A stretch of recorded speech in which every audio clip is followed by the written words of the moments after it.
How's it going, everybody? My name's Joe. I wanted to do a video talking about the second Exodus doctrine, and let's logically address this. A lot of people in the Hebrew roots, Torah movement, Christian movement, church, whatever you want to call it, movement, whatever, they believe that there's going to be a second Exodus as soon as Jesus Christ comes back, or Yeshua, or Yehoshua, whatever you want to call him, comes back from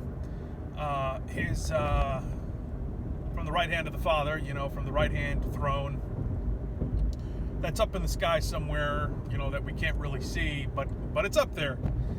And don't worry, it's up there. And so this Messiah is going to return, and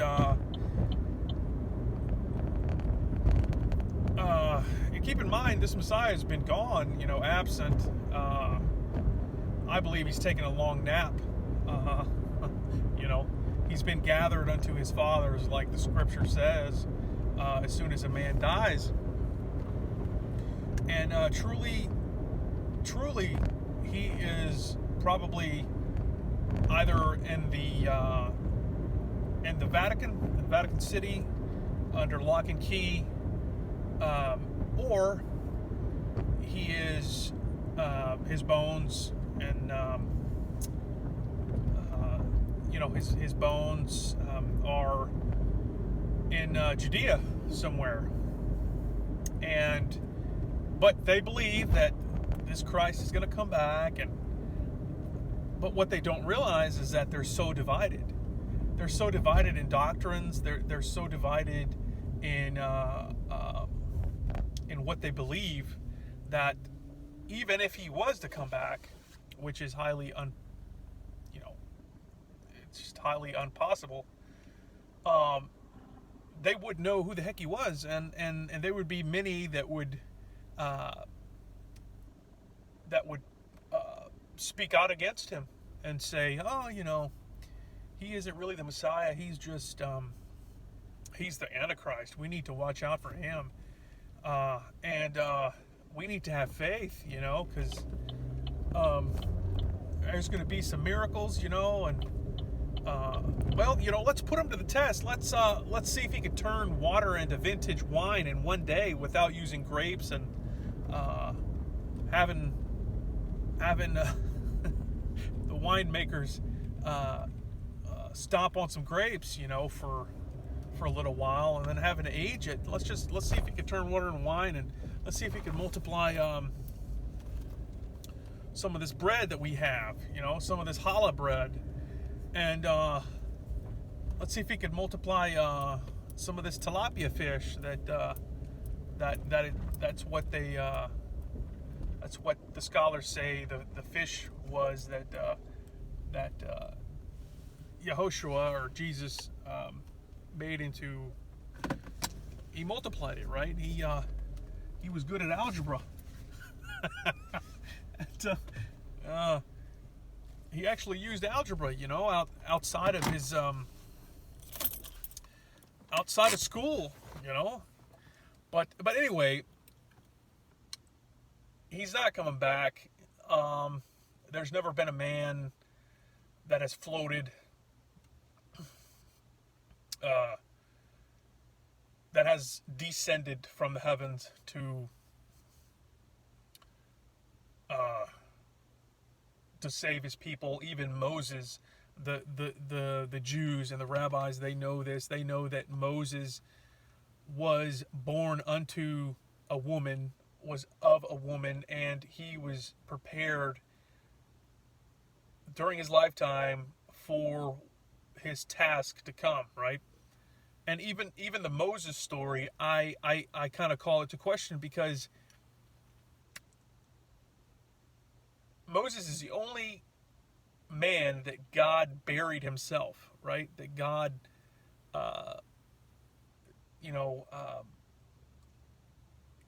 interned himself. You know what I mean?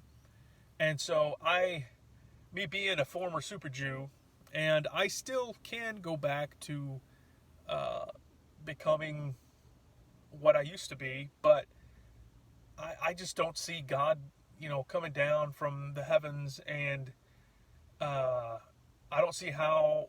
I don't see it possible, because I know many super wannabe Jews um, that lived absolutely miserable lives, that didn't see the acts of God, but they still had faith, and they still are suffering, and they're still suffering, and they suffered greatly during their lifetimes to believe in the Hebraic traditions, and the Hebrew God just completely abandoned them, like he wasn't even there, and the covenant wasn't even with them as they thought the covenant would be.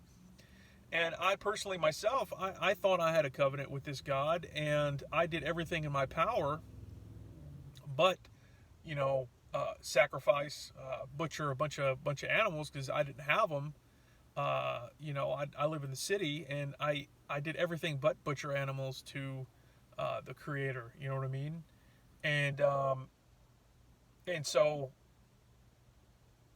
in doing all these things and seeing a lack of uh, seeing and feeling forsaken by Him, like it's like living an abusive relationship, because you do everything you can for a person, or for God, or for the Hebrew God, and there's nothing in return. There's no fruit in return. And the scripture says that to cut down the tree that bears no fruit and cast it in the fire. Well, cast that relationship in the fire, because the Hebrew God, where has he been for thousands of years? Is he taking a nap? Is he on a trip? To some vacation mystical spot? Um, where where is his power? It's written about Jericho, and parting the seas, and bringing the plagues, and all these things. I don't see that. For a long time, I wanted to see these things. I wanted to see God's mighty power, His mighty protection. But honestly, I never did. I never have. Um, and so, yeah. So all that to say that, uh, the second Exodus. Do you really think? I mean, I'm sure there's going to be, and there has been, people that have gone to Zion. Like the Mormon Church has made pilgrimages. They have made pilgrimages back in the early years of Mormonism. They made a pilgrimage to their Zion, Salt Lake City, and um, that was their Exodus. You know what I mean? So that's the most recent Exodus that I know of. But I'm sure there's people, there's groups of people that have gone into the wilderness, and have been living a pretty miserable life, unless you have millions of dollars to do so.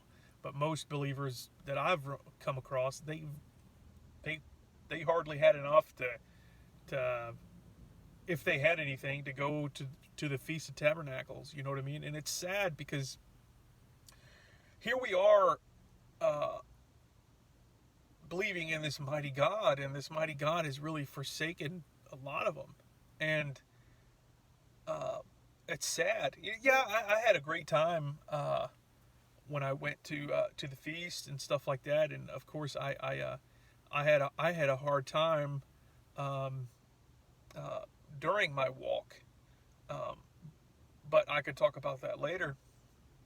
So anyway, so the second Exodus, there's a certain man that has brought this uh, to people's minds, and he's speaking about it, and they're preparing, and they have all these preparations, and he still preaches about it. and I'm thinking to myself, come on, man, like, are you serious? Can you actually think about this? Um, I, for one, heard a lot of un Torah, unrighteous things said uh, when I was in that camp. So for a few years, and there isn't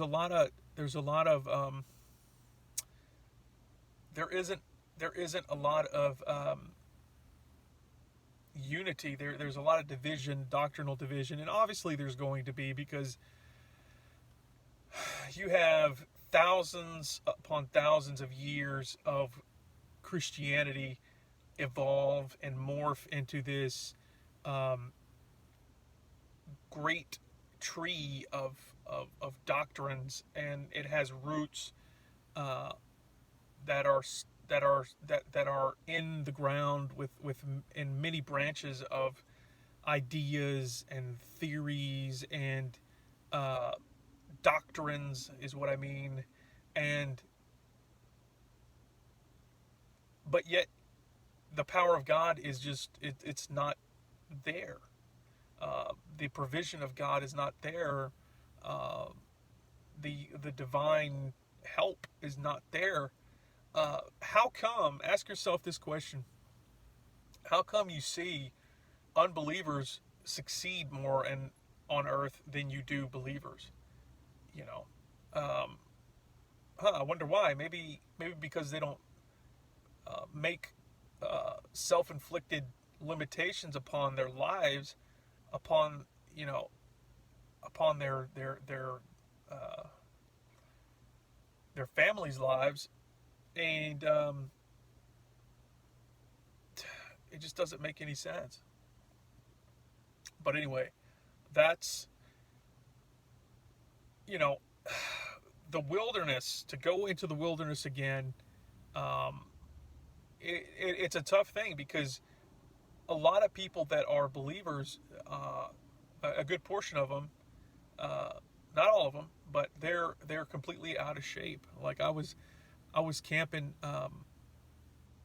in front of this lady and her husband, and she was completely out of shape. You know, she couldn't do much, but get up and walk to the chair, or sit down most of the time, and it's pretty sad.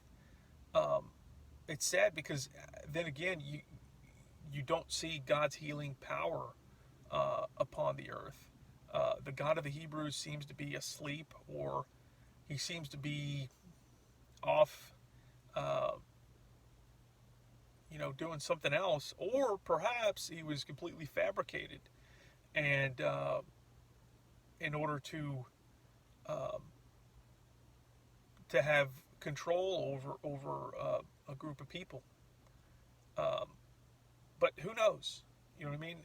These are mysteries that we do not know of, and but I tell you something: if the God of the Hebrews was to come around and he was to fight for me, and he was, and and uh, and he was to show me that love that I desired, because even he says that he loves the orphans.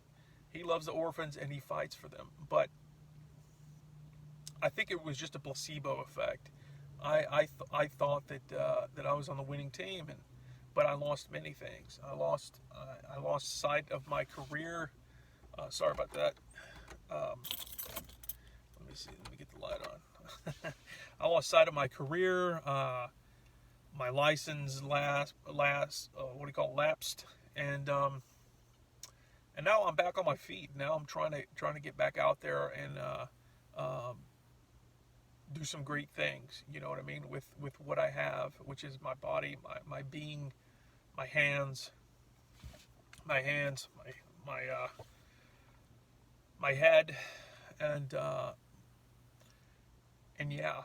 So will the Exodus happen? I highly doubt it. You can prepare, you can buy all these things if you like to, but if it does happen, now let me say this: the only way I see the Exodus actually happening is if there is a man that is born unto some family, some Hebraic family, that is prophesied to be the man, and there is signs and wonders and great things that come to pass, then and only then uh, will I believe it is true. You know what I mean? And of course he would have to show me beyond a reasonable doubt that this is this is the case. You know, and so there's still an ability for the Hebrew God to woo me. You know what I mean? To call me, to bring me back into the faith. You know, but until then, I'm like Abraham. You know, I'm trying to figure this stuff out, and from a clean slate, right? I'm going to take the Bible. I'm going to keep it, but I'm going to put it to the side, and I'm going to research other faiths, right? The Celtic faiths, I would say faith because it was all kind of the same.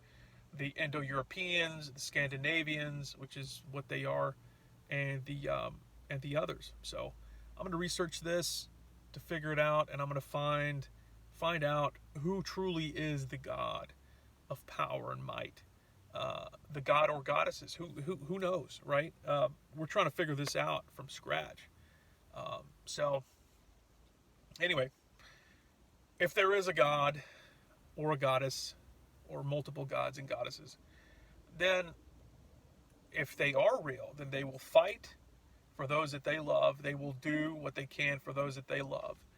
And yeah, so let's see what happens. Anyway, thank you for watching this. Will the Exodus happen? Possibly, if the God of the Hebrews actually comes around and does a thing or two thousands of years later. So anyway, until then, for me, it's kind of like what Joseph Smith kind of did. You know, he created his own sect of Christianity, and hey, more power to him. You know what I mean? You know, Constantine did it. If he indeed fabricated everything.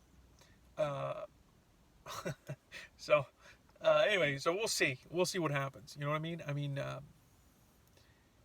We'll see what happens. So may the real, true, and mighty God or goddesses come through and fight for their own people and provide for them.